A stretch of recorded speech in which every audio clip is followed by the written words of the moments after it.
Today, we're going to be talking about real estate investor mindset, specifically in a recession, because we already know all the headlines, doom and gloom. Everyone's saying, hide your money, don't invest in anything, run away. But we're going to be talking about what's the strategy during this time. Whether we're in a recession or whether we're not in a recession is really irrelevant right now. What's happening is we're stuck in a negative news cycle, and we're all just being psychologically attacked. Another real estate guy said, hey, it's just survive until 25. And in my brain, I was like, WTF, Batman, this does not work with me. That's not in a proper alignment for me hitting my goals, helping my family, helping my friends, and making things happen. So let's look at it and say, hey, how do we thrive to 25? In a recession, in a market transition, in a high interest rate environment, in a, because we're in a transaction recession in real estate, how do we just move that mindset and shift it over a little bit? Because we know we're experiencing massive economic turmoil right now. We have, the war between Russia and Ukraine. We have inflation still high. We have prices still high. And we have banking failure. So there's this pressure that people are feeling.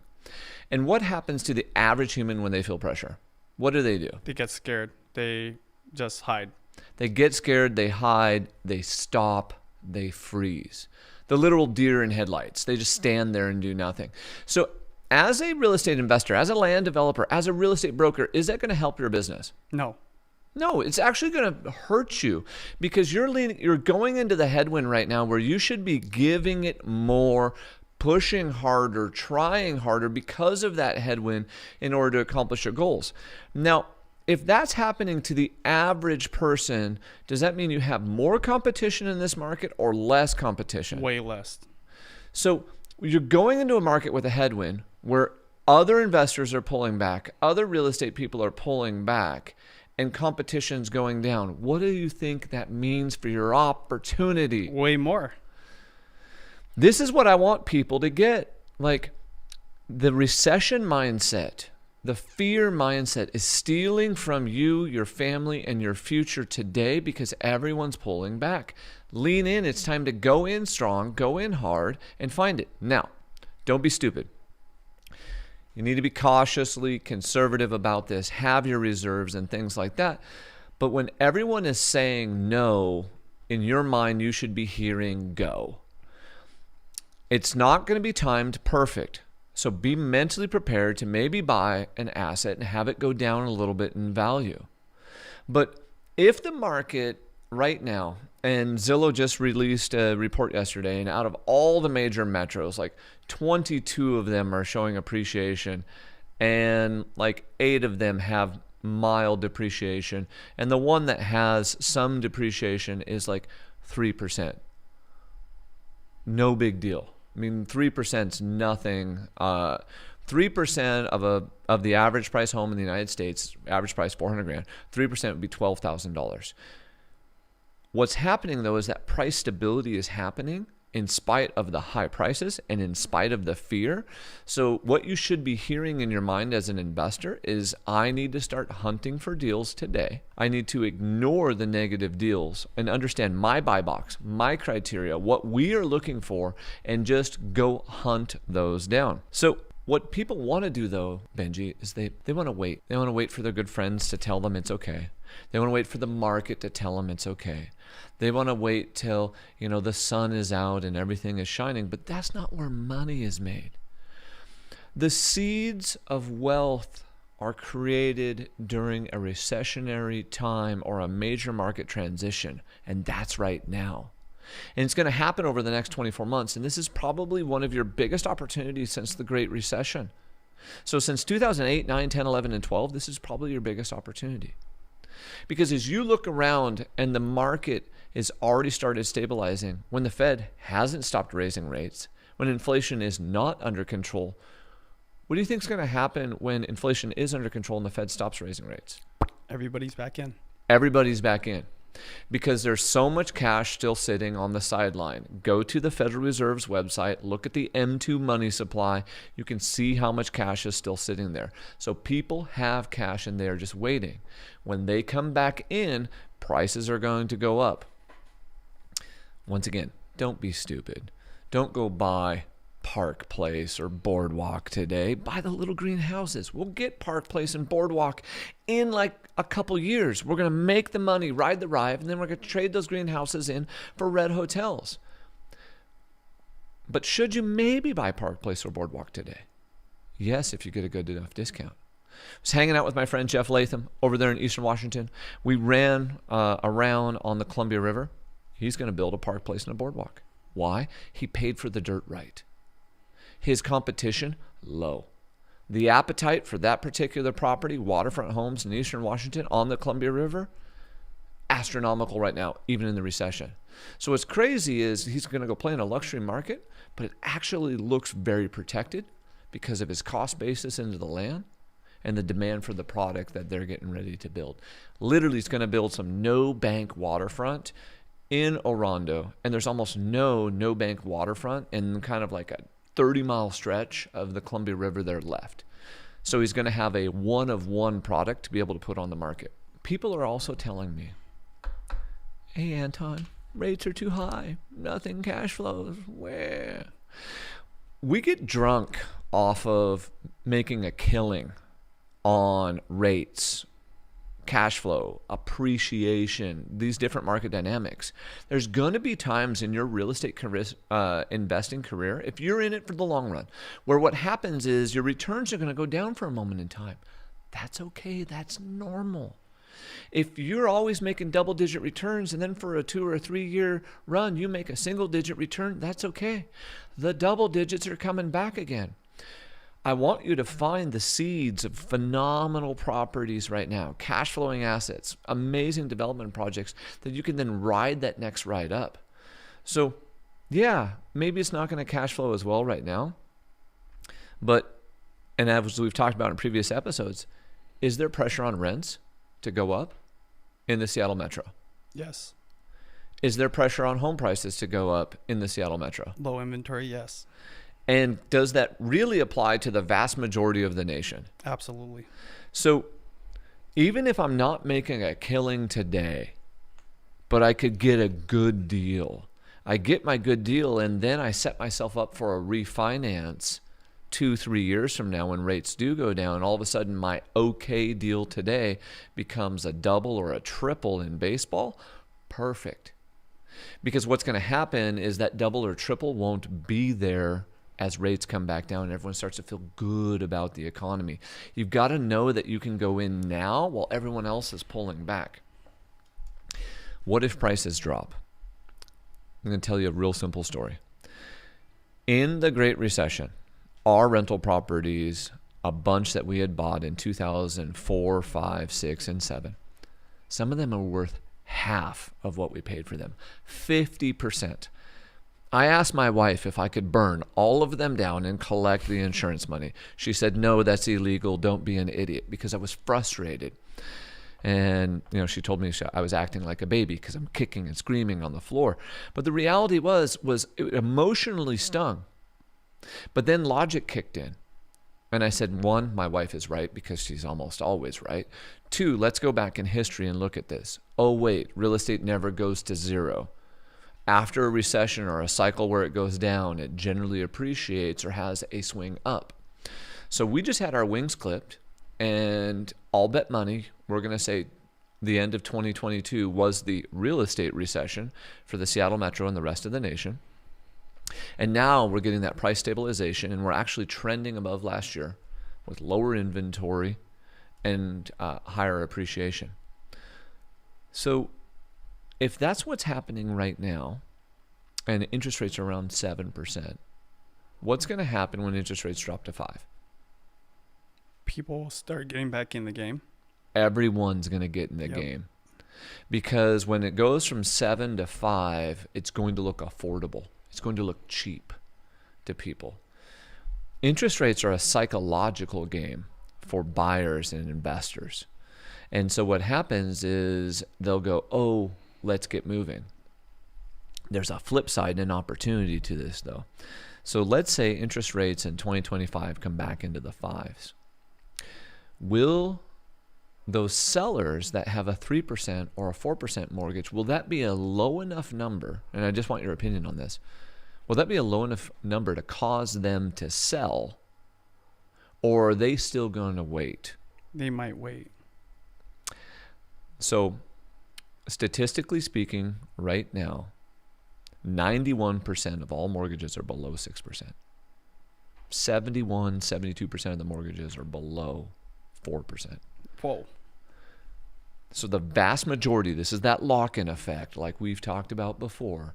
The lock-in effect is the fact that it's not quite affordable for a seller to trade in their 4% mortgage to get a higher mortgage rate. And what I believe and what we're predicting is that even at 5, it's not going to be enough to cause them to move. So let's just say 70% of that 70% will move or will not move.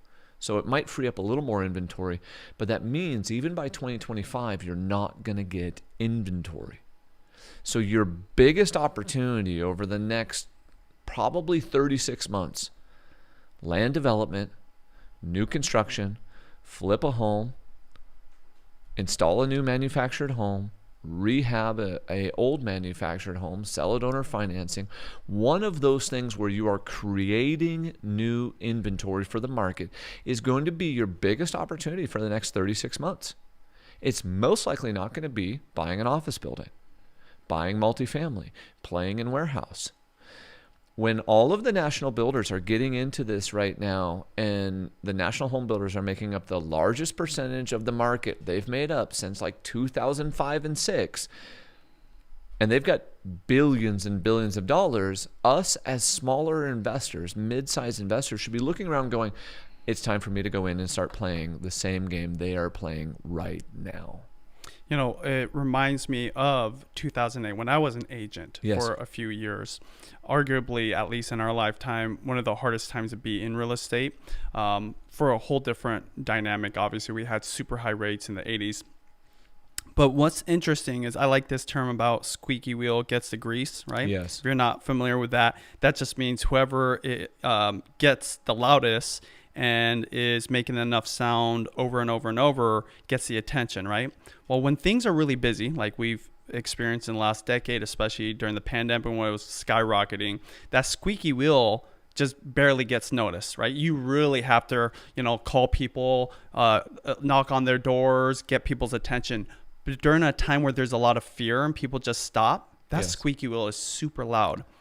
And so one of the things I remember about that the Great Recession is I would do a lot of cold calls. Yep. And what's funny is cold calls is something that they teach agents to do right from year one because that's all you can do, right? If you don't have a sphere of influence. Cold calls, open houses. Exactly. But what's interesting is you keep doing that, not just to people doing like for sale by owners or just listings that's trying to get more business, but even in the industry. Right? If you're talking to investors, talking to other agents, point I'm trying to make is that squeaky wheel person will start getting people to call them. Absolutely. Opportunities will come to you. I know this from experience because during the hardest time in real estate, my business quadrupled just from pure showing up, just from being on people's phones. Back then we actually have little dial phones, right? I don't know if in the office we The have flip that. phone. Yeah, exactly.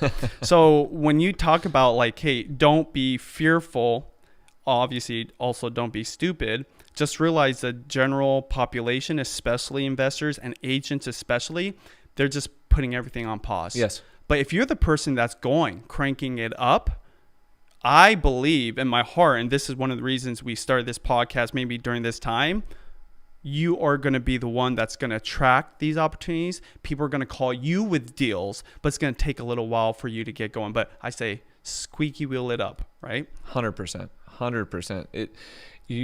Right now is one of those times where how do you increase the frequency of your communication and increase the consistency of the communication and define your message, because most people won't. So if you 2 to 3x your effort, you're going to be the loudest person in the room. It's also going to help you to find the motivated. Investor pro tip right now. What you need to do is you need to go tell all of your friends and family, I buy ugly homes and I clean up things in your neighborhood. If someone is getting behind on their payment, call me. If someone is going to lose their property, call me. If someone says, oh my goodness, I have to move tomorrow and I need a cash offer, call me. This is the market where you need to reach out to your sphere and you need to put those seeds in there. And then quite honestly, as an investor, you need to go record a vertical video. And you need to put right in there, I buy ugly houses, text me at 425-923-7010 and just tell people and make a direct call to action because no one else is going to do it. So you're going to stand out and you're like, oh, well, I may only get 1 or 2 leads. It only takes 1 or 2 good leads. If that's not working, take that same thing, go run $500 in ads against it. So let's just say you put it up on Instagram and you ran $500 in ads against that one post. P.S. I know someone who did this. And they received 11 calls, which resulted in 1 deal. And the money they were going to make on that 1 deal was like 14 grand. So that more than paid for it. Now, that may have been a one-off, but hey, if you made money off of 1, that could pay for your next 10 ads. Then scale it up and keep going. What happens is most people do real estate investing and real estate lead generation as a one-off event. I'm saying this is something we do on the daily. We got to go hunt for the motivated. Oh, I can't find any good deals on the MLS. Cool. Stop looking in the MLS. Start cold calling, door knocking, making videos, sending letters, putting out bandit signs. Trust me, this is the opportunity to find the motivated and create some wealth in this market. You're just going to have to hunt for it really hard. And I want to give somebody a practical strategy for not only having the right mindset, but like what to actually do. Just create an Excel document or Google Sheets, right? And say you're somebody that's just like really struggling to get anything. Just start calling people, okay? Cold calling properties, cold calling other agents, investors, and you're literally just being the squeaky wheel. And what you do is you're calling them to just find out information, see how you can help, right? Be a problem solver. On that first call, you're probably not going to get a lot. Now, I don't want to say you won't because sometimes you will, right? Yep. Because most people don't even make that first call. But it doesn't end there. The next column is call number 2, maybe the next week, okay? You do this for the next 3 months. And if you don't want to be super annoying, maybe every 2 weeks, right? Yep. Point is, you just said it. Some of the best deals will come in the next 6 to 12 months. You're planting the seeds to be the first call that they make when they think of like, who is that person that buys ugly houses? So whatever your strategy is, agents trying to cold call for sale by owners, you just trying to connect with investors who have the money just parked in their bank account that want to deploy it to an opportunity, or maybe you're just calling those houses. You know, one of the things I would be looking out for, houses with overgrown front lawns, right? Where the homeowner has literally given up. They might still be living there, but they're like, you know what? I don't even care now. I'm not even going to try to mow this lawn. I'm depressed. I'm just going to watch TV. You will learn a lot from those people, and they might just be waiting for the person that's wanting to help them, and that's your opportunity. But you got to start right now, because when you first knock on that door, they're not going to be like, thank you, Lord, you just came over here. Yes. But if you're doing it with respect and you show them that you care, month 2, month 6, 12 months, you're like, you know what? This guy just always comes by and check. But that's what it's going to take right now, because you want to plant the seeds for the opportunities 12 months out. Because one thing I want to say here is most people are thinking about the micro, right? They're thinking next 1 to 12 months are going to be miserable. Might as well just wait.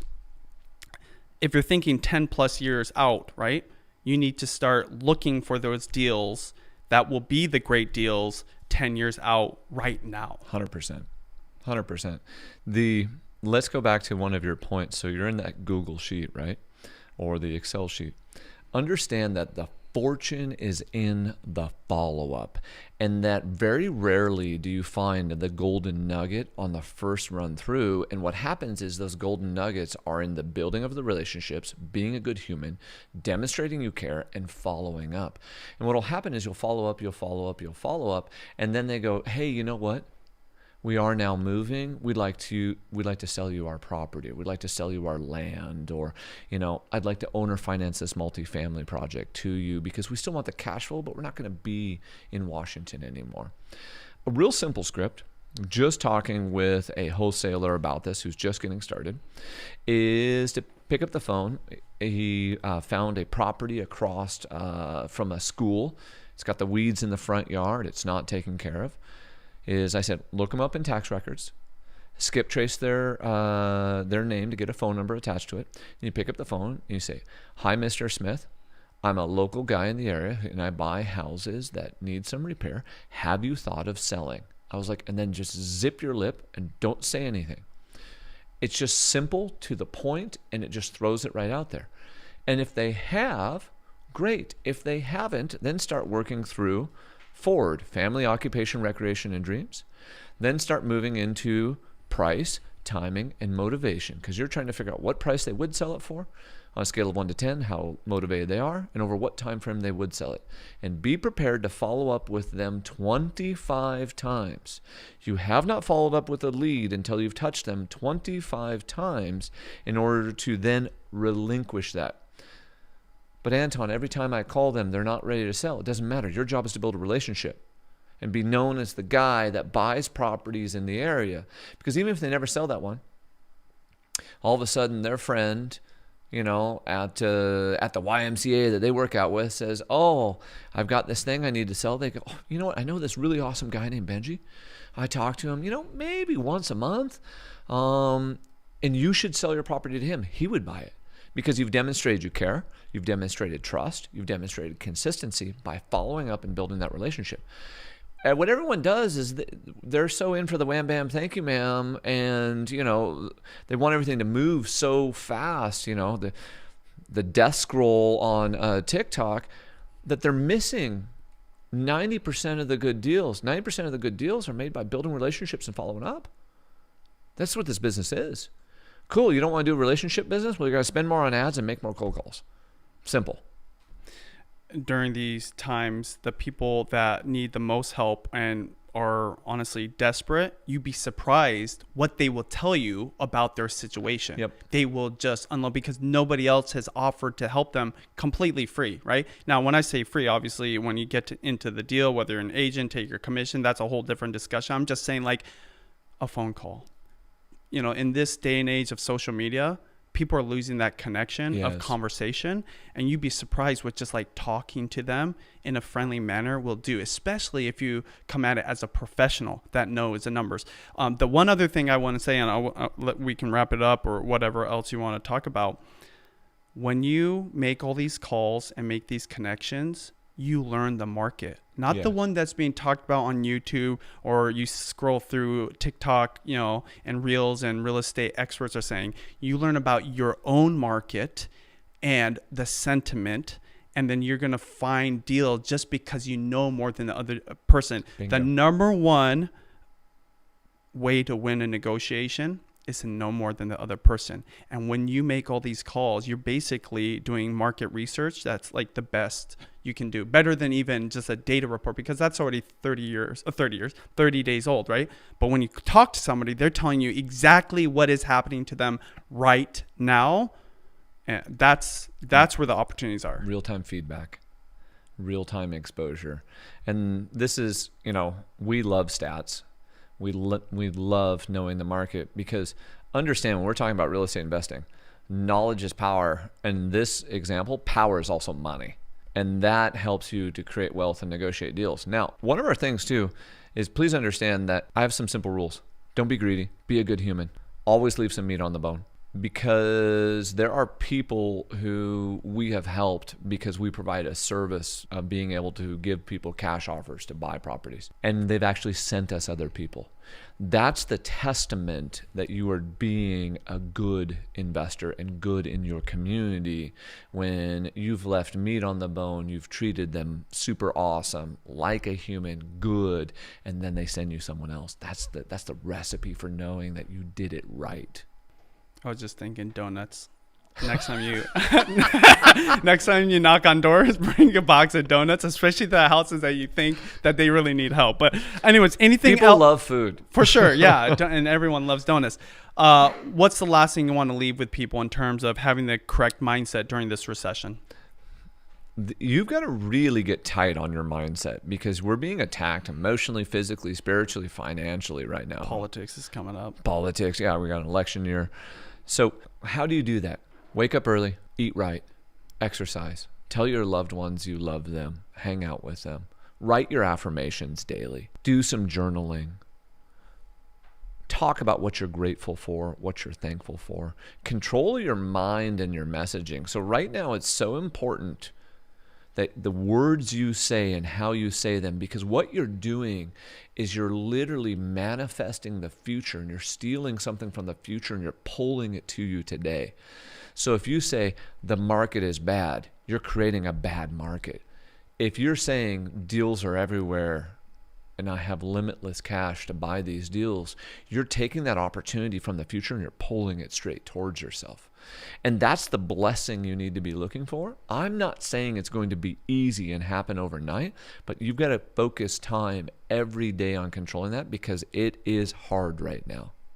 And then also make sure the people around you support that mission. Your friends, your family, they need to be in alignment with you, your goals, your mission, and that they're supporting you and then challenging you and demanding greatness from you. Sign me up. Sold. Let's go.